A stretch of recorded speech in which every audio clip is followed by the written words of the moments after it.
Caroline, you should know better. There we go. Yes.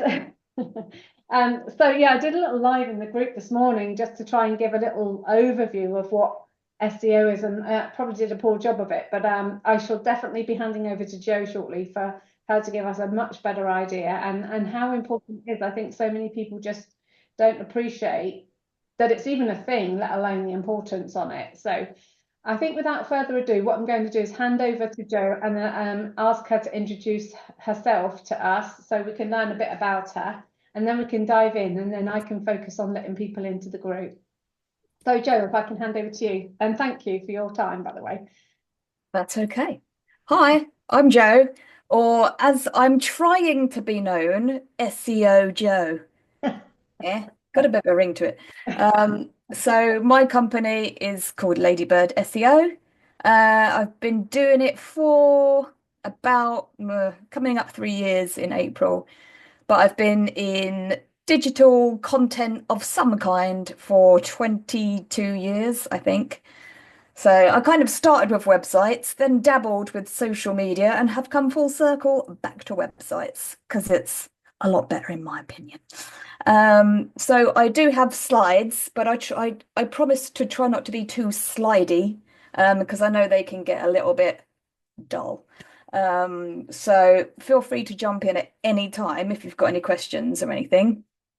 I'll see if I can assist. Do I have a share screen? Am I able to do that? Yeah, I believe I have. So let me just put this in the old present mode. Hang on, let me move you zoomies out of the way so I can see it. There we go. Can you all see that screen? Okay, good. This is a far better photoshopped version of me, thanks to a great brand photographer there. Okay, so cracking on then. So as Paula said, she said she tried to explain what SEO is to you earlier. I don't know if I'll do any better a job because it's how you perceive it really, but it's a way to continuously build the growth of your business through your website. And what it isn't is a quick fix to get you sales and clients overnight. So the way I always describe it, it's like a marathon rather than a sprint. So your sprint would be more like your Google ads, or even in some cases, social media if you've got loads of followers and they all love you. Another way that I look at it is, so imagine you've just bought a beautiful new Ferrari. It looks fantastic. People are staring at it because it's beautiful, but it's a bit like getting a new website that's been beautifully designed, but without SEO, it basically looks like this. It's got no engine, it's not going to get you anywhere, and it's not fit for purpose. So SEO is what brings the traffic and ultimately the clients, the sales to your website. If it just looks nice, but there's no SEO on your website, nobody's going to find it. So SEO is the engine that drives people to your website. So I know obviously a lot of you are VAs and OBMs and everything.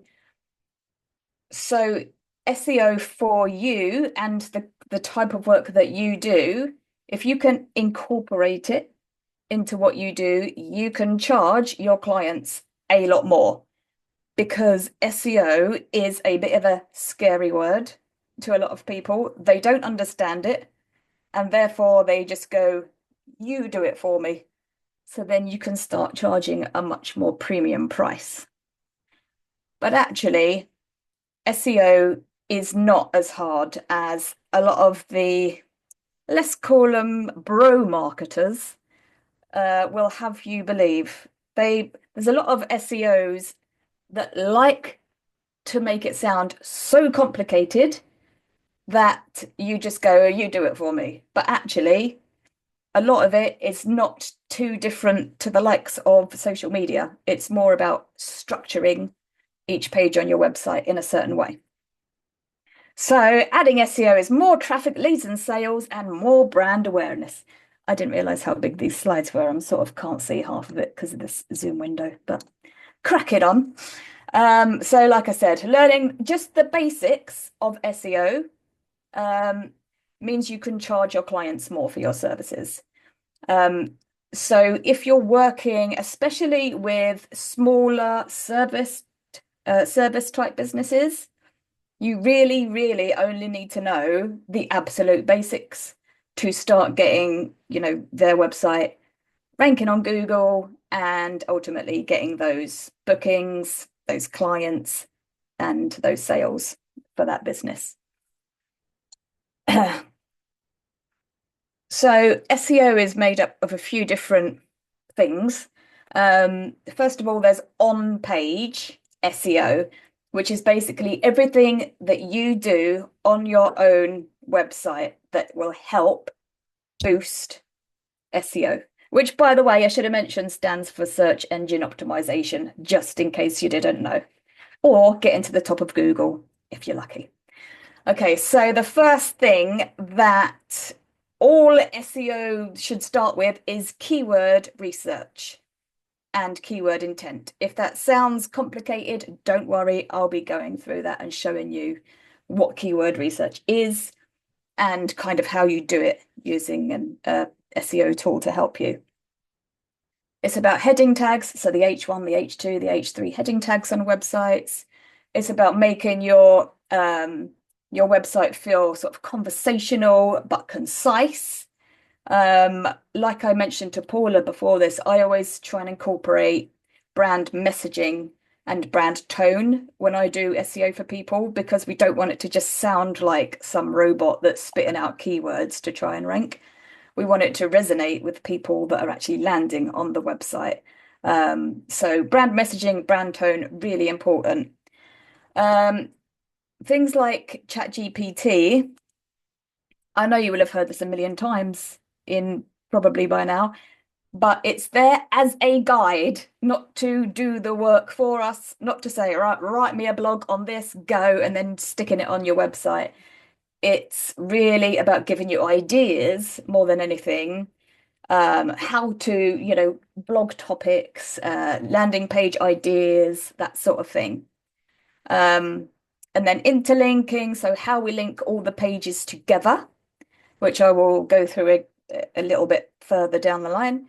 And then other things that really need to be on your website, FAQs, so that people are not searching for the answers to something all over your website. It's there because we really want to get them to book or buy in as less steps as possible without there being barriers in their way. So if we can answer all of their questions without them having to then separately get in contact with us to ask it, and therefore putting up a barrier. If we've got it all there, hopefully it will have answered all their questions so they are ready to buy.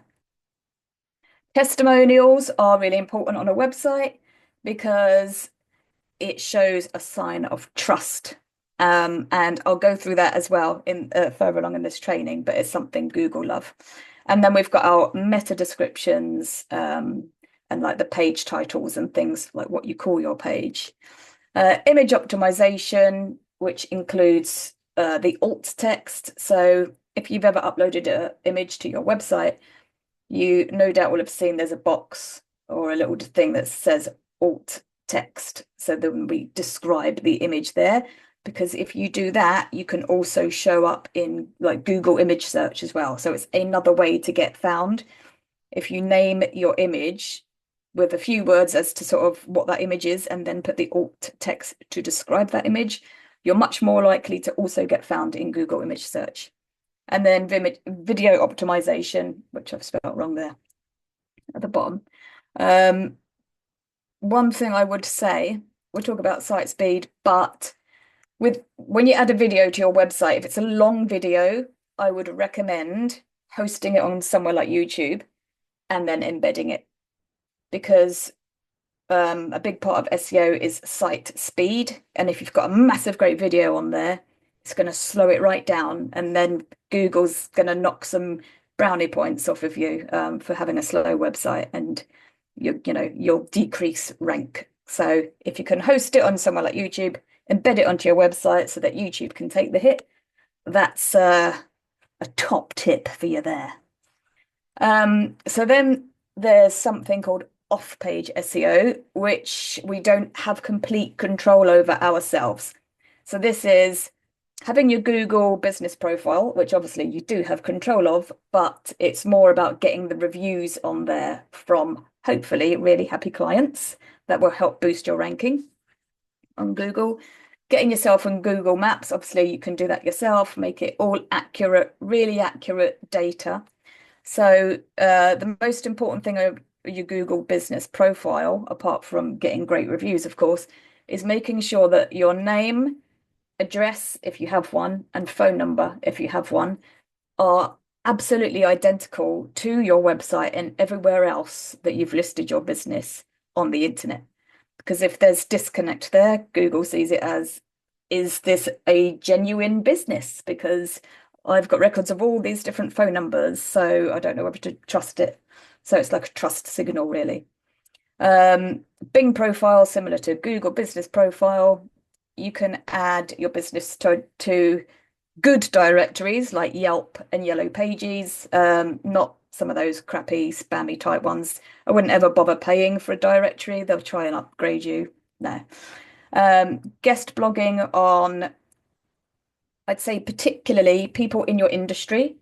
So if there's someone in your industry but not doing the same thing as you, if you can sort of swap blogs, for example, and link to each other's websites, then it's a really good way of building your authority for your website. And then finally, digital PR. So if you are able to get, your link in Forbes, you write your little piece in Forbes or your bit in Homes and Gardens or whatever your business is, if you can write a little thing for them and get a link, it's a really great way to boost the authority of your own website, which is obviously hard to do. So that's why there's PR experts and everything to help with that sort of thing. Okay, so Google likes to eat, which is EEAT. So these are the 4 things that Google looks for on your website in order to boost your ranking, if you like. It loves experience, so showing your experience in what you do, showing your expertise, showing your authority in your niche, and having that trust factor from clients, from people that have worked with you, etc. So this usually comes in the form of testimonials, reviews, case studies, before and after shots, video evidence. Like I'll show you later, I've got a client who does dog training, so she has videos of how they were before and how they are now. And then good external links. So like I say, if never ever buy a link from anyone offering, because it's going to be bad news for you. Earn that link, because ultimately the amount of links pointing to your website is a good thing as long as they're genuine. That's what we want to build. Okay. So it's going to be our next slide. So ultimately, when you think about the structure of your website or a website, you usually have, say, a home page, a contact page, an about page, maybe a blog page, and then service page, a service pages or product pages, whatever you sell. Now, what we want to do is try and get as much traffic to the pages in which we're selling something. So service pages. And we'll look at my client's dog training website in a minute. So for my client, we want to get people through to her puppy training, her dog training, and her separation anxiety for dog training pages, because that's where she's going to earn her money. So on her website, I can start by having on the homepage, linking through to those pages. And actually, I think I've got the little thing here. Yeah, here we go. I should have just come onto this to begin with. So this is her homepage, and then she's got about, like I just said, all these different things. Now, my clients, although she does dog training and she does puppy training and all of that sort of thing, and dog walking and dog boarding and dog safety talks and the rest of it, what she really, really wanted me to focus on was this dog separation anxiety training, because she can charge a premium for that because so few people offer it. So what what I needed to do was, one, really optimize this page like to the max. But the way Google works is the more links that go through to this dog separation anxiety training, the more it sees it as the authority page. Like, this is the page that you want me to rank the highest for you. This is clearly an important page from all of the links that are coming through to it. So, although I've highlighted blog here, from the home page, I would have a link to the dog separation anxiety page. I would mention, and I do mention, so on her sort of adult dog training page, I will mention, by the way, does your dog show any of these signs while you're leaving? It may have dog separation anxiety, link through to that page. So wherever I can, where it's natural, I will mention a link through to this separation anxiety page on as many pages as I can, so that it builds up the link equity or the link authority, or some people call it the link juice, whatever, to really show that this is the most important page on the website. So please send people there, kind of thing. And this is where and why blogs are really important for SEO. Because if you think about it, once we've got the website, we've got the homepage, we've got all of the service pages that we offer. So how can we guarantee sending traffic to this page and the other pages, but this one particularly, that we really, need to keep pushing and pushing and pushing on Google? And the answer is with blogs. So the idea of writing blogs for SEO is to work alongside your service page or product page, whatever it is that you've got, to push traffic through to that page where you're ultimately going to make the sale. So, we could write a topic such as which breed of dog commonly have separation anxiety. And so she could write a whole blog piece on that, or she could get me to do it if she wanted to. And then obviously give your insights, your experience, your expertise as a trainer, what you've seen, what kind of dogs come, always phoning up, which sort of breeds are common, and then linking it through to the separation anxiety training. Because again, it's like, well, yes, my dog has this, so I'm going to start the training. Or, if you wanted for puppy training, how to settle your puppy into your new home. So give some guidance, some things you might want to do to settle your puppy into a new home, but maybe it needs puppy training. So let's link it through to there. So the idea of a blog on a website is, yes, to give people good advice and good tips, but also it's for SEO. It's really, really, really to boost those pages that you want to make a sale on, in particularly. It's definitely not, it really shouldn't be used for like company news, like so and so has been promoted, because in all honesty, nobody cares apart from the people in that company, maybe, and even then, who knows? So I'm just going to come out of there and show you. So this is my client's website, and if I just put in here, so into Google, separation anxiety trainer, that's what she wants to be known for. So as you can see, separation anxiety trainer. So my client is ranking top of organic search. So this is Katie Brill, it's my client. But also, a lot of people now think that SEO is redundant because of AI. But it just means that SEO has never been more important now than ever, because although when we type something into Google now, we get an AI overview. What this does is give you a bit of information, first and foremost. So a separation anxiety trainer is a professional who helps dogs overcome separation anxiety, and then may use a variety of techniques. But as you can see here, it's listing in the AI overview. So the organic search results are here, but it's also listing separation anxiety trainers here. So if I show more, you can see that my client is here, Katie Brill, and it links to her website there as well. She's also featuring this featured sort of snippet box over here. And like I say, #1 in organic search. So, so as you can see, all of this has come from SEO.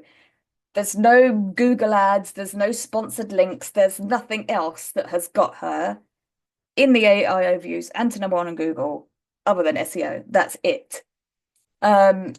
So let me just go back. So like I mentioned before, the first place to start is keywords because they are key. So my client is a dog trainer. There are lots of different SEO tools. One of which you most likely would have heard is SEMrush or SEMrush. I use SE ranking. There's one called Ahrefs. They ultimately all do the same thing.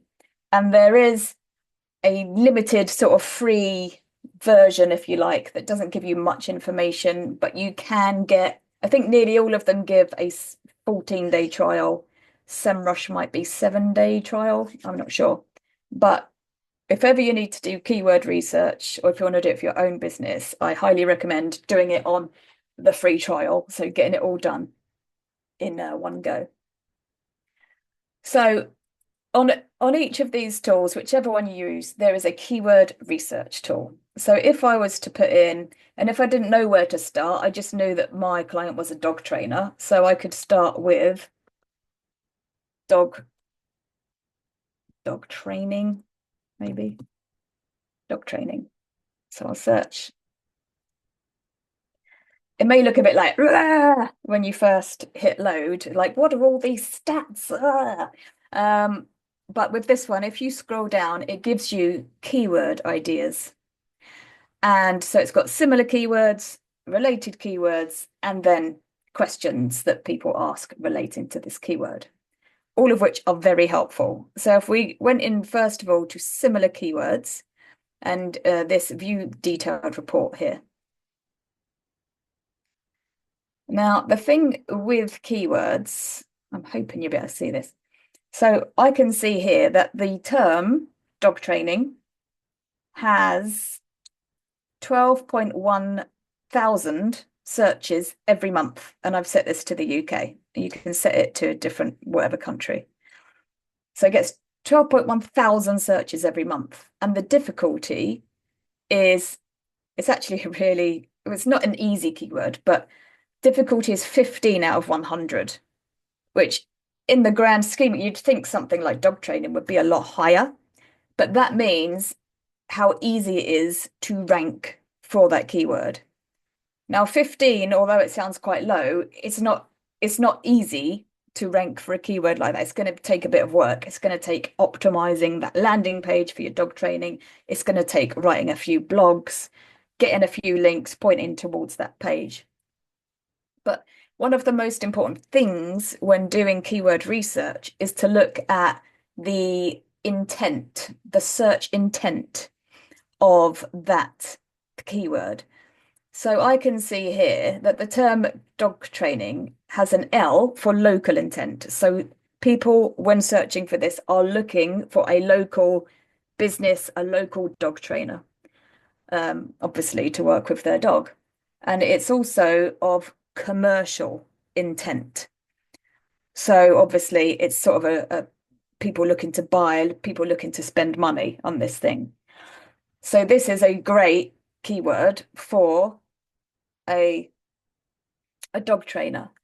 But what would be even better is adding, like I have here, I've put Surrey dog training. So wherever you are, because obviously she's working with the dogs. So, we can't have inquiries from Glasgow if she's in Surrey. So putting the county, the borough, just having a look at, what's the most relevant to that service. So dog training Surrey, there's now 260 searches every month, but the difficulty's gone all the way down to 4. So it's much, much easier to now rank. And I'm getting the people in my sort of catchment area rather than having people inquiring from all over the UK, which we don't want for something like this.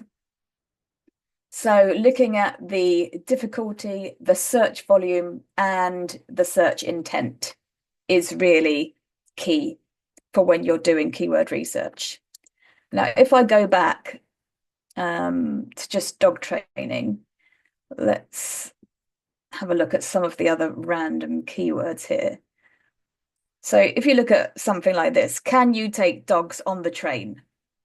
Now, obviously, it gets a lot of searches because people are asking that question, but it's information that they're looking for. They're not looking for a service. There's no commercial intent. It's information. It's informational intent. They're looking for an answer. And it's those sorts of informational intent keywords that are more likely to show in Google's AI overview up here. So if I put in here, can I take my dog on the train? As you can see, it's nearly all information. And it would all lead to like any websites that show up, say like Trainline and stuff. So it's thinking about who's using that keyword, who's and what the sort of purpose is behind it. So the search intent, so you have local businesses, commercial, people looking to buy, informational. There is another one, which is T, which is transactional, which is more for products. So it might be like pink Nike shoes or something, which would be more transactional. And then there's a navigational. So if people are looking for directions to somewhere. So knowing the search intent behind someone's business, because you may have thought, I don't know, maybe you thought dog training tricks would be a great a great keyword for your page if you were training dogs to do tricks. But looking at the intent, it's informational. So people aren't looking for a service to teach dog tricks necessarily.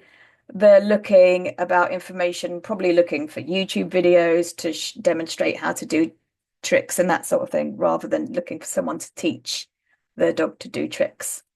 So that's where the intent for each search term is really, really critical in understanding.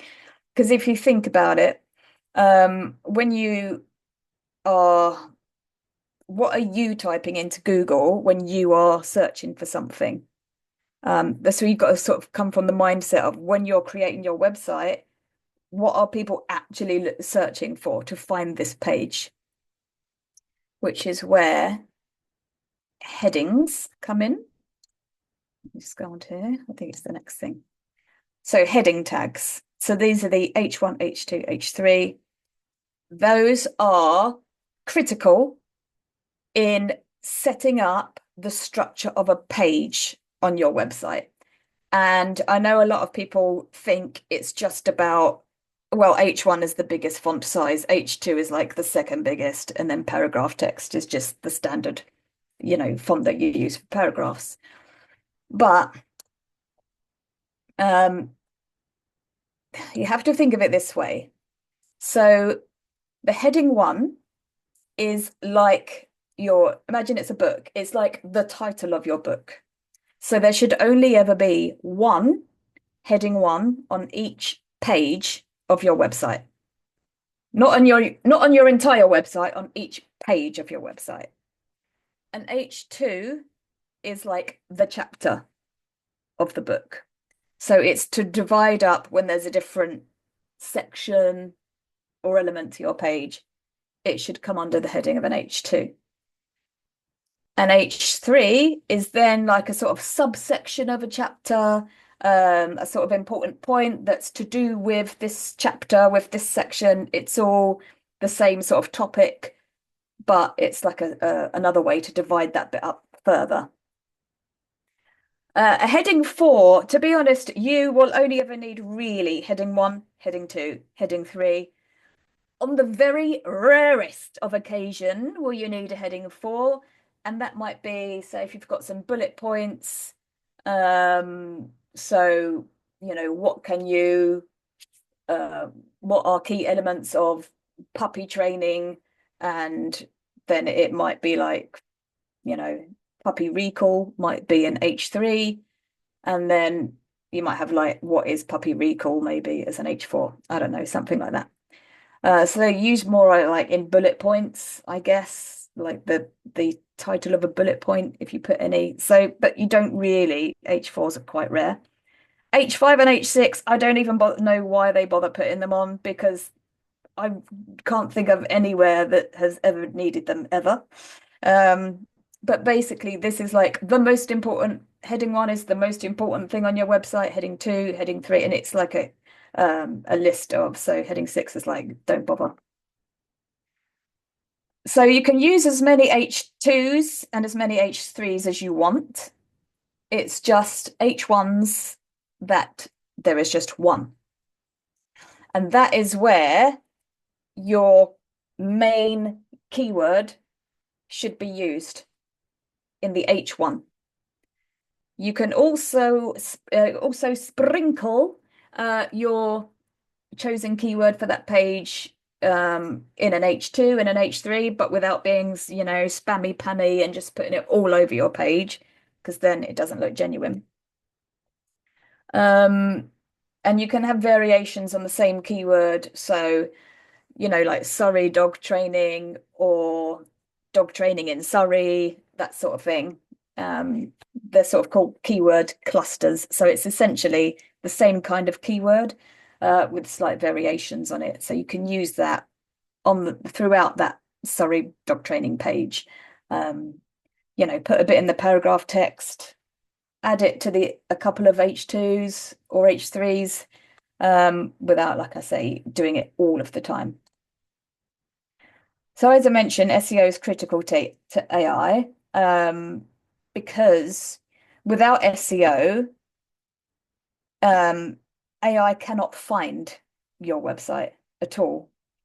And actually, I think most people use ChatGPT now, and that all stems from Bing search. So everything that ChatGPT gives you when you do a search, that ultimately comes from Bing. So SEO is really important, not just on Google, but also on Bing and everywhere. Otherwise, it can't recommend you for things when people are searching on ChatGPT if you haven't done any SEO.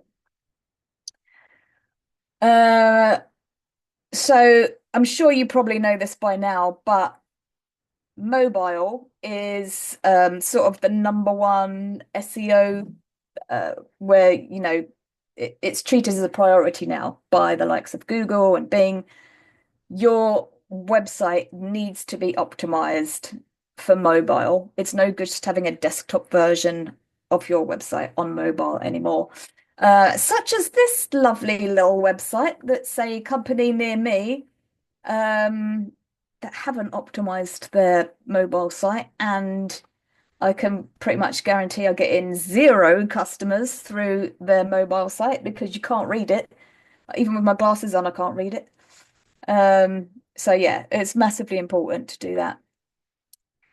Well, that's the end, but I have got some other things to show you. So speaking of the heading tags, so I'll just use my website as an example. So as I said, an H1, sorry, sort of jumping back a bit because I got lost in my slides, but an H1 doesn't have to be the biggest font on your page. So my sort of focus keyword for this is my homepage is really just small business SEO company or SEO for small business, that sort of thing. So although this text is smaller than this text, this here is actually my H1. This is just paragraph that I've made bigger. So Google won't look at this page and go, well, this font size is bigger, therefore that is what I'm going to sort of categorize the page as. It looks at the fact that this is an H1 and can see, small business SEO company. And I'll come back and talk about the structure of a page and everything in a minute. But then this is an H2, so SEO brings visibility to your business. And again, SEO works brilliantly for small business. You see, I'm sort of adding the word SEO for small business in there somewhere in a sort of jumbled another way of saying it. It doesn't mean that every H1 and it doesn't mean every H2 and every H3 has to contain that keyword or the variation. It's good to have other things that don't have that keyword, just so it doesn't look like this is keyword stuffing. So you can see I've got Learn SEO, Outsource SEO, all of that sort of thing in mine as well. So speaking about the structure, so this is more where the branding element comes in, I guess. So when someone lands on your website, you've basically got 3 seconds to convince them that they're in the right place or convince them to sort of continue scrolling on or whatever. So they need to know, whatever page they land on your website, they need to know what you're offering, and they need to know, what's in it for them, what's the benefit for them, and they need to know how to sort of how to buy that thing or start the process of getting that thing. So that's why, the H1 here. So it's a friendly and jargon-free small business SEO company, and the benefits or the transformation is get found online, outrank competitors, get booked by clients, which hopefully everyone wants. I mean, surely. And then I've just another little line down here to take your website confusing mess to sleek sales machine and book a free call. So that's jam packing in. So before people have to scroll down, they know what the business is, they know the sort of outcome, the benefits of getting it, and they know how to get in touch. So that's sort of that's more from a branding point of view than an SEO point of view. You want people to know exactly what you're offering. And as I was saying to Paula before, I've done so many website audits, and the amount of websites that get sent to me that start up here just saying, "Hi, I'm Joe," or whatever. And you're like, okay, hi, Joe. What do you do? What can you give me? If it's not to the point, people are just like, next, go to your competitors. So be upfront, get that call to action in there. It's not salesy, it's just helpful. Because that's another thing. A lot of people don't add a call to action, and they're like, oh, this sounds great. This sounds great. How do I get this thing? I've got no idea. And even worse, when they don't even have a contact button at the top, and then they're like, how do I get this thing? So adding the sort of call to action throughout the page as well is really helpful. So book a call, book a call. So whatever stage they're reading at, the book a call is there. They can see it, whether they read the whole page or if they just read the headline, they can get in touch. So yeah, I was just going to show you another example. This is another one of my clients. So she offers physiotherapy and scar therapy, and so C-section scar massage is like the keyword for this page. So people typing in Google C-section scar massage, hopefully will land on this page. And then obviously we've got the transformation, reducing the pain, tightness and pulling and feeling of your C-section scar without surgery, and then book the treatment. And then, speaking of showing the EEAT, experience, expertise, authority, and trust, We've got here before and after photos of people before and after their C-section scar massage. So that's a great trust signal to Google if you can show anything like that. And then testimonials, like I say, add them to your website as a sign of trust. And then we've got the FAQs. To be honest, this page was done so long ago, it needs redesigning, but the information is still good. We've even got a video. Look, why does it feel like my C-section scar is pulling? So we've got embedded, there you go, look, embedded the video there, so that it answers people's questions if they prefer to look, to watch rather than read. So these before and after images, they'll all have alt text on them. So I'll say something like image of a C-section scar showing a raised red scar before C-section scar massage and an after shot of it having faded significantly or something like that, adding alt text. So I think that is basically it, which it comes to my little thank you, any questions slide. There's lots more to it, but obviously we've got only a certain amount of time. So if you have any questions, do let me know. I'll come out. I'll copy this as well. Amazing, Jo, thank you. No worries. There were a couple of questions along the way, but I didn't want to interrupt you. Oh, sorry. Caps asks if you think rank math is any good. So I think rank math is similar to Yoast as well. They are very good as guides, but it's I think a lot of people install those things on WordPress or whatever and just assume then the SEO is done.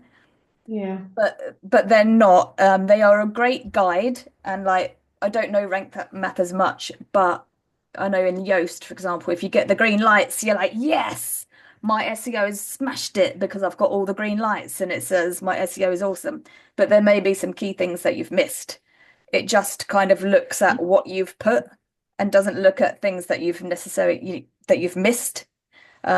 But it is so they are, yeah, so just to explain rank math, because I haven't heard of rank math, but Yoast, they are like an app you can add on to your website that helps you with your SEO, supports it, sort of thing. Yeah, that's right. It's like a guide. So it kind of tells you things that you've missed. It's like, well, you haven't put a meta description. And so, you add that, put your keywords in your meta description as well, by the way, whatever your keyword is for that page. So yeah, it just kind of more tells you things that you may have missed, but it's to be taken with a pinch of salt because sometimes it says things like, well, you've only got 276 words on that page and you need at least 300. There's no rule in SEO to say you need that many, Does an SE ranking go one step further, Joe? SE ranking is different to Yoast. Okay. So SE ranking is more of a tool to help with keyword research. Yeah. Lots of other things. So it'll help you come up with identical or similar keywords. It will help you. It does like website audits. What else? It can. So it's more, I guess, for an SEO person, mainly because like, I've got all my clients in there, so I can watch their performance. Like, Perfect. and it's never, unfortunately, just straight up. There's always peaks and troughs. Sure. But if you've dropped ranking for a keyword, you can go and have a look. It usually goes back up again naturally, but you can go and see, well, that's dropped a bit, so maybe I'll write a blog and push it. Thanks, Joe. Thank you. No worries. And Joe Falcon Cross said, the ranking parameters, 15 out of what? I think you did say 100. I don't know if that was asking. Yeah, so it's how difficult that keyword is to, and when it says difficulty, you might even come across a keyword that has like 1 and you think, easy, I'm just going to create a landing page and I'm going to get to #1 Google.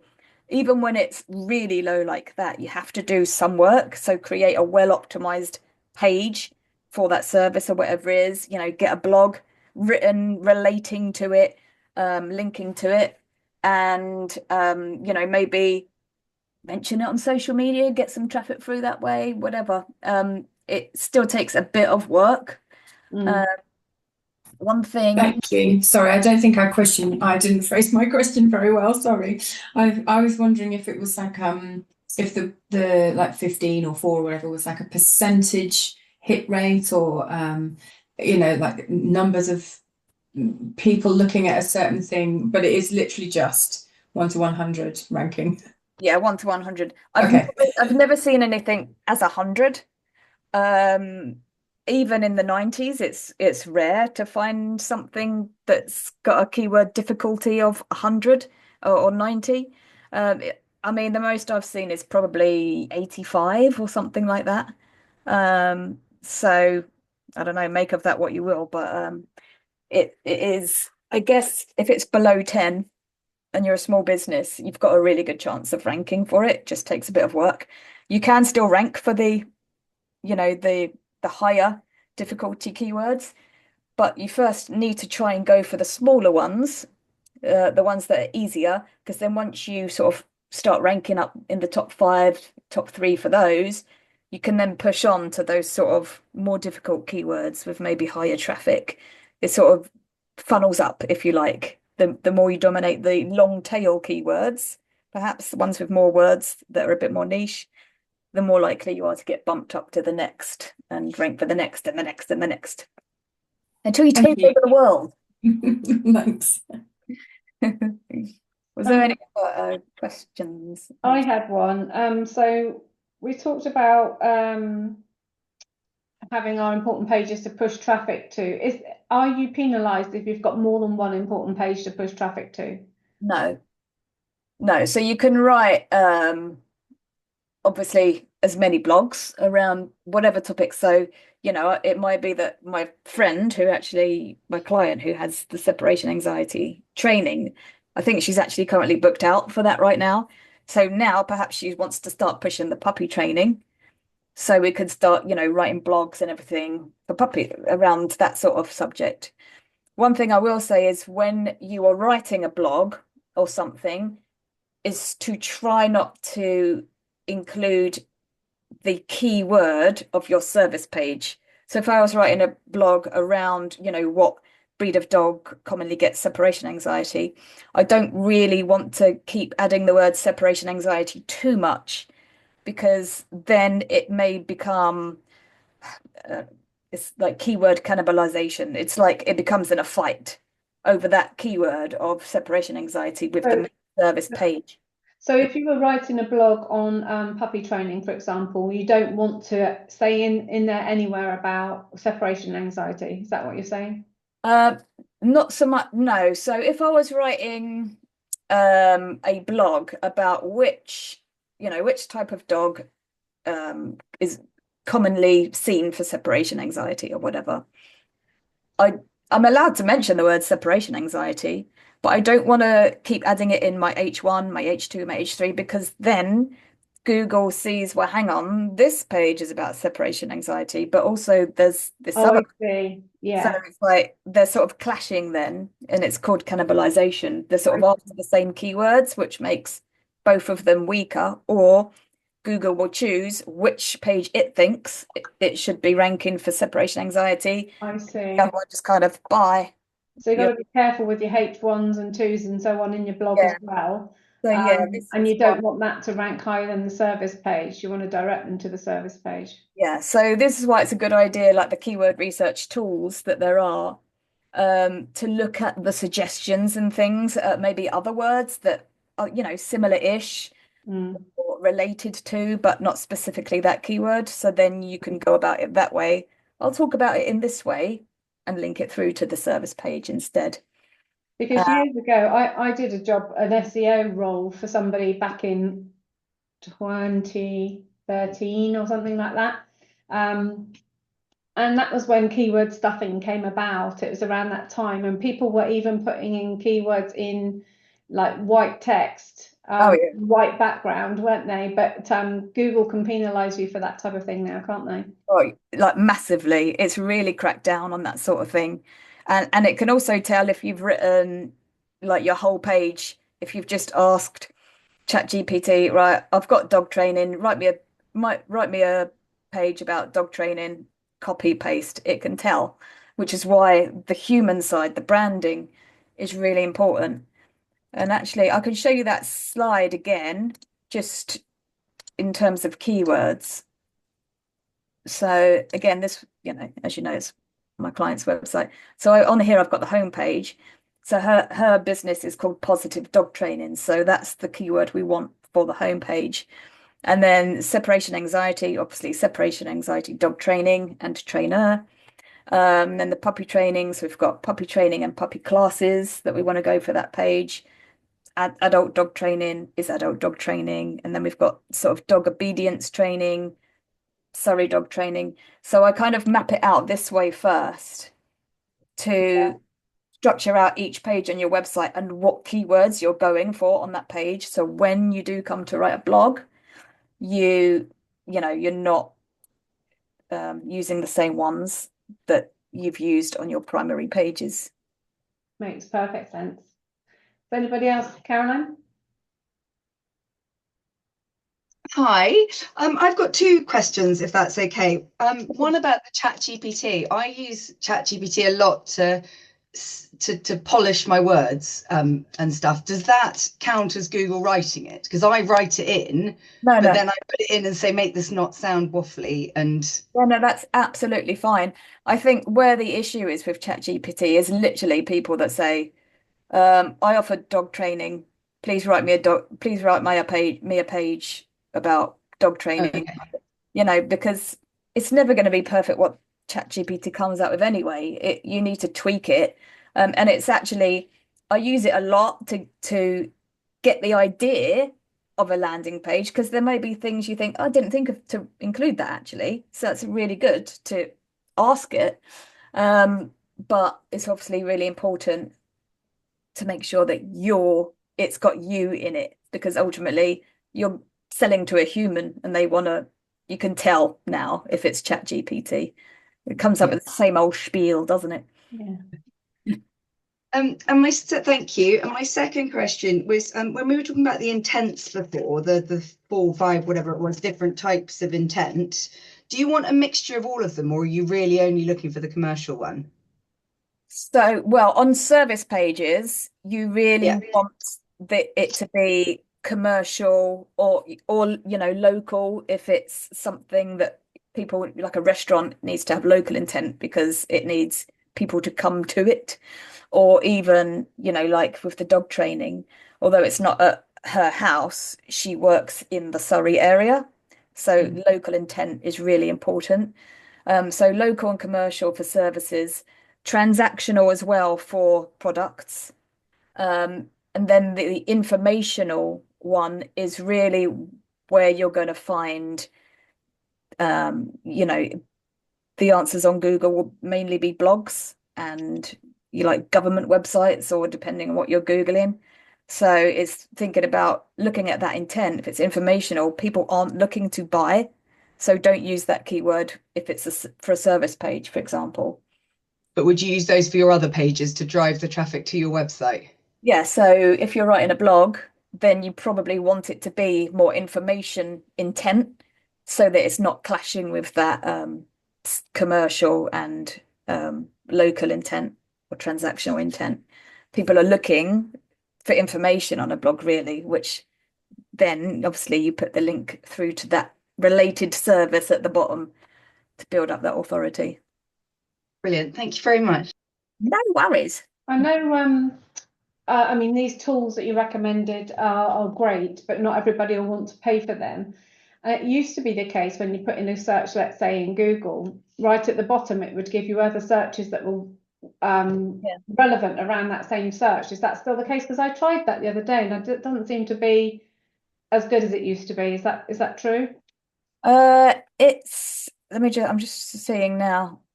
I mean, yeah, if I share this page, so the sort of obviously the dog separation thing again, because that's what's up on my. So you can see at the bottom, people also search for separation anxiety trainer near me, separation anxiety trainer reviews, and cost. So these sorts of things are actually things you can add to your page. So you might have an H3, for example, separation anxiety trainer or training cost? Because people want to know that, right? And separation anxiety reviews. And then obviously you can put your reviews that you've got from Google or Facebook or wherever. And then things like curing dog separation anxiety quickly is obviously not something that you'd put necessarily on your service page. That could be, you could probably write a blog topic around that, and probably that you can't, can you cure dog separation anxiety quickly? No, because of blah, blah, blah, blah, blah. What you need is my separation anxiety training, link through to it, etc. So this is really good at coming up with categories or similar things that you might want to add to your page. But it's not necessarily the same keywords. No, okay. That's very nice. Calps has already put in for a site audit with you. I've had one of those, and I can recommend that they are very helpful, and I'm still trying to work through doing mine. What you didn't do, Joe, is you were going to talk to us about that training that you've got. Oh yes, of course. So I'll put the link in here. I've just got to get the link. Okay. So I've got a course which is 108 minutes long, to be precise. So instead of watching School of Rock, which I highly recommend, you could learn basic SEO. And what this does is I go through a few examples. So I do a few different keyword examples, like I've shown you there, how to structure the page fully, how to use ChatGPT with creating your landing page. So it touches on a lot of the, that we've touched on, but goes into more detail and depth. And I sort of create as an example business, a massage therapist, we create a couples massage service based in Leeds. And the weird thing is that I created this on my own website, just created that massage couples massage page. And as a result, I know what you're going to say. as a result, what I didn't do is forgot to turn off the indexing for Google, and I have had 3 click-throughs within a month of creating this thing. 3 click-throughs for people wanting a couples massage in Leeds. Well, you could have it as a sideline. Yeah. So it shows at least that SEO works. I do have the screenshot somewhere, so I have since obviously deactivated that page. I do not want to be known for that. So yeah, it just goes in more detail really of the things we've been through today. And it's £99, but you're offering a 10% discount to. That is correct. So it's 99. Sell yourself more, Joe. You might be good at SEO. I'm rubbish at trying to sell myself. So there's in the chat there, Ladybird 10 is to get 10% off of the £99 price tag. So feel free if you want to grab that, feel free. I do have, like you said, the free website audit if you want me to look at your website or your client's website and have a look and let you know sort of what's going on there, what they could do to improve and all of that. I can do that. So that's usually I film like a 5 to 10 minute video, just go through the things you could improve and send it to you in that way as well. So that's, if you go on my website, it's free mini audit, I think it's called. Do you see what Calps has put? Is that 10% off the course, or is it the couples massage? Well, let me tell you that massage I go for not be any good whatsoever. I have 0 clue as to how to give a massage. Oh, that's absolutely brilliant. That's been absolutely invaluable, really. I mean, I'm really interested in this. I feel like I could talk to you all afternoon. But thank you so much. Really found it. What's he saying now? Oh yeah, no problem. Good to see you. Have a good day. Yeah, so thanks, Joe. Really appreciate it. It's been really, really helpful. And I've certainly learnt a few things, and I'm sure everybody else has. And those on the replay will also be very grateful, I'm sure. I think that's an absolute bargain, your course. Absolutely, because as a VA or an OBM, it's relevant to both us and our clients, and it's always helpful to have this knowledge to take forward to our clients. We look very impressive when we have this sort of information. So it's invaluable. I imagine the course is definitely worth it, and I think I might just come and have it done for you and have you do mine, because I still haven't implemented everything. Thanks. Yeah, I mean, as I think, I can't remember if I mentioned this in the training or just to you before, Paula, but you only really need to know the absolute basics for small service-based businesses, which a lot of us work with. You don't need to know all the technical stuff that can come with SEO. You only really need to know the sort of basic level stuff, like some of the stuff I just went through on there. SEO can be really complicated, but it depends on the size of the business and their competitors, and if they're global and if they're selling thousands of products, then it gets a lot more complicated. But you know, I've seen some amazing results because I work with small service-based businesses, and it's working for them a treat. So yeah. Well, that's amazing. Thank you so much, and thanks everybody for your time this lunchtime. Hope you found it beneficial. I know a lot of you are saying it is in the chat, so thank you. And I'll hope you all have a good rest of your afternoon and a good rest of your week. And I'll be in touch with you separately, Jo. And thanks again. Thank you. Have a good afternoon, everyone. Bye. Take care. Bye. Bye. Bye.